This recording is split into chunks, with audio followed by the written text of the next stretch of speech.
Hello, Bit Nation. This is another Critical Hits, this time of Assassin's Creed Rogue, and I am Sam, as always. And I'm Eric. And this is the main character, an assassin turned Templar named Shay Cormac, and this is your house, which you get shortly after joining the Templars after you take it from some shitty-ass gang assholes. It's called the Arsenal. You have access to all your stuff, access to the fleet system that is in this game, which is pretty neat. And for those of you who don't know, Assassin's Creed Rogue takes place in between 4 and 3. Literally, like, 4 is before 3, and then this is in between there during the British 7 Years' War with France, and you, with the fleet action, can, contribute. And this is your armory room where you can change your outfit, pistol rack, and then right behind there is the sword rack where you can change out your sword and dagger. In this game, you use a sword and dagger, whereas in Assassin's Creed 4, you used sword and sword.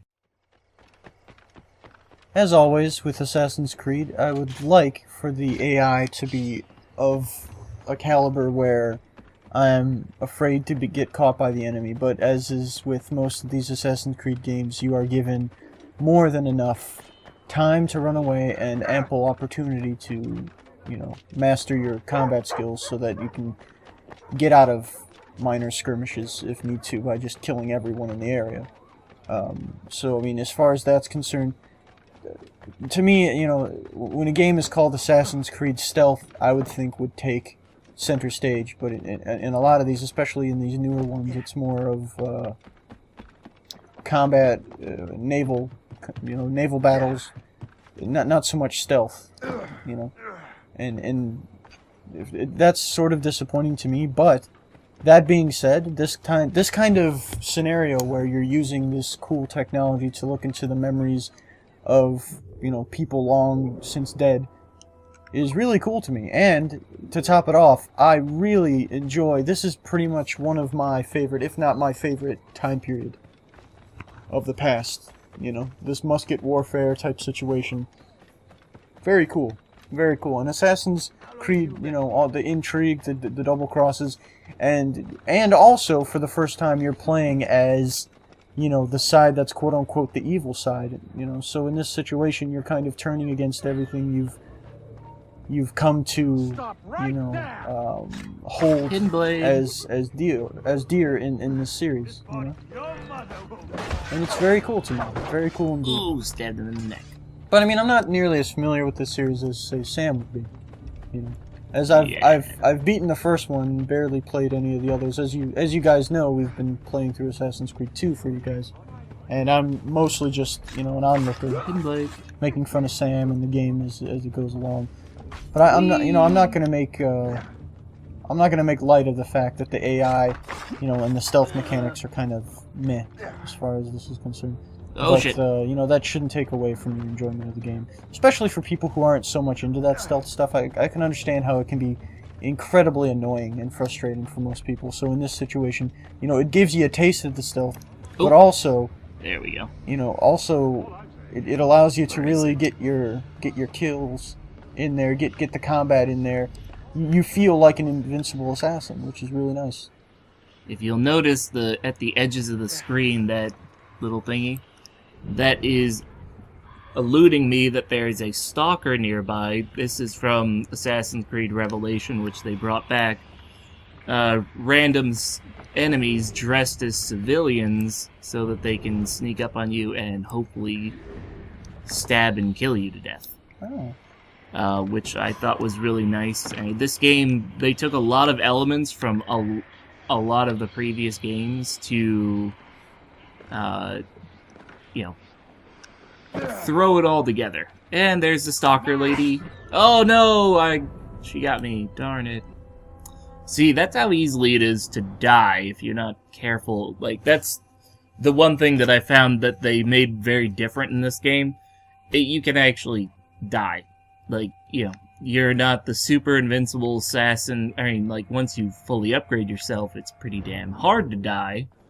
But, you know, early in the game, without all the extra upgrades and shit, you can run afoul of stalkers, or when you're trying to take one of the gang headquarters, you know, those gang bosses are fucking rough. I mean, I can't tell you how many times I've died trying to take one of them. Okay, so we've talked about the story, we've talked about the gameplay to a certain extent. So let's talk about the visuals here. Now, Zipline from Assassin's Creed Revelation is back, by the way. Right. Okay, so as far as this game is concerned, it was originally ported to only the 360 and PS3 last-gen consoles. However, they're now going to release it for the PC, so it'll look a ton better than this. Nice. Oh, balls. So you got that going for you. So as far as this is concerned, it looks as good as any of the other ones, you know, except for Unity, obviously. But I mean, you know, it's fantastic to me. Now, Sam, as far as you're concerned, where does this rank as far as like all of the Assassin's Creeds are concerned? I'd put it just behind 4, only because I like the sea shanties in 4 better.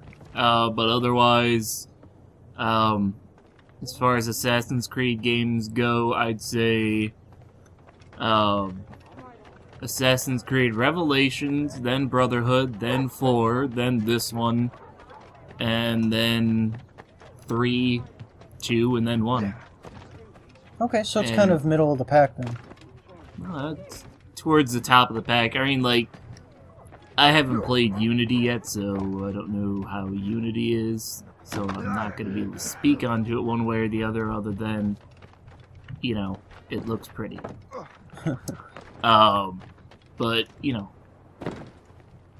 as far as Assassin's Creed games go, this one is kind of a mashup of a lot of little things from the other games, which I really like, but, you know, at the same time, it's like, there are a few things here and there that I would change, and I'm not a big fan of the Templar, so being a Templar kind of leaves a, you know, pit in my stomach that I hate.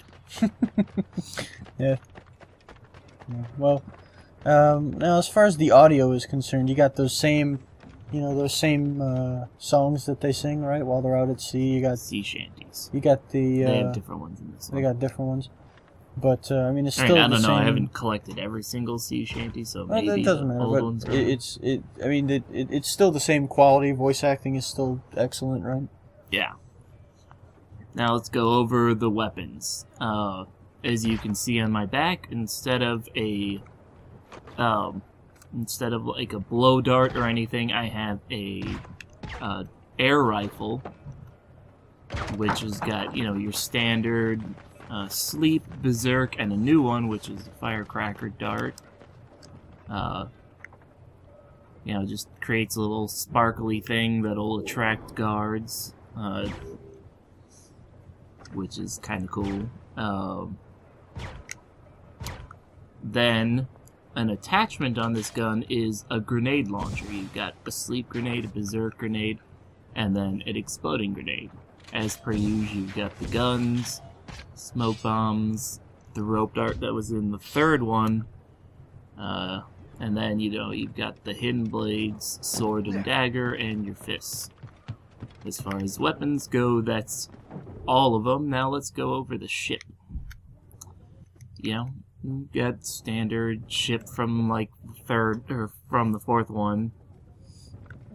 Again, you've got, you know, the fleet map. Upgrade your ship. Upgrade interact with this thing to change out all your swords, pistols, and whatnot. And then a bank, because in this game you can upgrade cities, you can upgrade buildings, take back cities, which gives you money so that you can upgrade your ship. Captain's at the helm. Blah blah blah. North Atlantic. All right. Well, I guess we'll show some combat here, some sea combat, just to let you guys know how it all looks, and then we'll wrap things up. Yeah. A new feature for this game is ice and glaciers. The ice, meh, it doesn't actually do anything. If you ram into an iceberg, if it's too big, it can hurt your ship, but it won't sink it. And then, Yes, but as far as the ice is concerned in this type of area, if you're in the water for too long, don't you start to die? Yeah, you can actually freeze to death in the water. So that's actually a pretty cool new mechanic, which we didn't see before.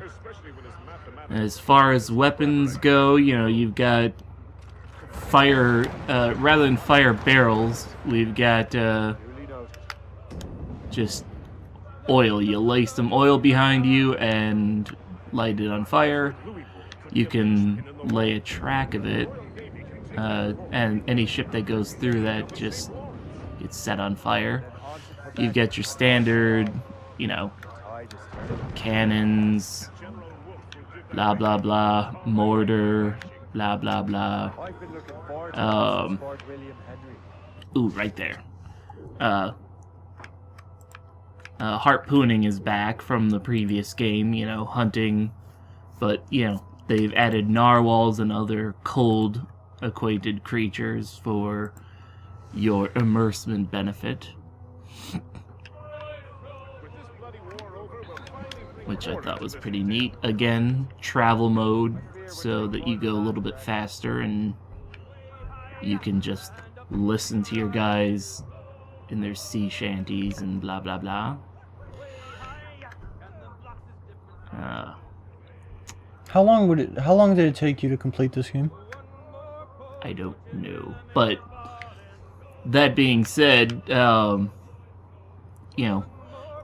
after you do all the main quests and all the upgrades and for the ship and everything, it comes out to be about 60% of the game. So roughly 40% of the game is running around doing collectibles and going back and redoing missions so that you get a perfect score, which is kind of ridiculous, but hey. And that'll be it for this Let's Play. Real quick, I'm going to show you the mortar, even though you know what it looks like. Any last words? I mean, I'd say it's totally worth the money, but hey. Well, I'd say, I only paid $20 for it here, because it was like a sale. But right now, it's $49.99 used, $59.99 brand new, and then when it comes out on PC in March, it'll be $49.99 on PC. And for this kind of game, at the very least, you get like a pirate ship simulator. At the very most, you get a nice story about betrayal and assassins, and with combat in an era where it's very favorable to me. So I'd pick it up even if I hadn't played any of the other ones, to be honest. It just seems like a cool concept for a game by itself, without comparing it to any of the other games. So I'd give it a yes. I'm sure Sam would give it a yes. I'm pro Assassin's Creed all the way. So for those of you guys thinking you guys haven't picked it up on console yet, and if it's coming out for the PC, definitely grab it on the PC with a controller, because it could only just be better on the PC. Sometimes they get it wrong. Sometimes there's frame rate drops, sometimes the controls don't work the right way, but, as far as I can tell, it could only just simply look better.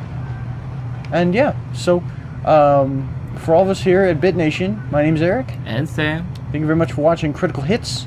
We'll see y'all next time. Peace out, y'all.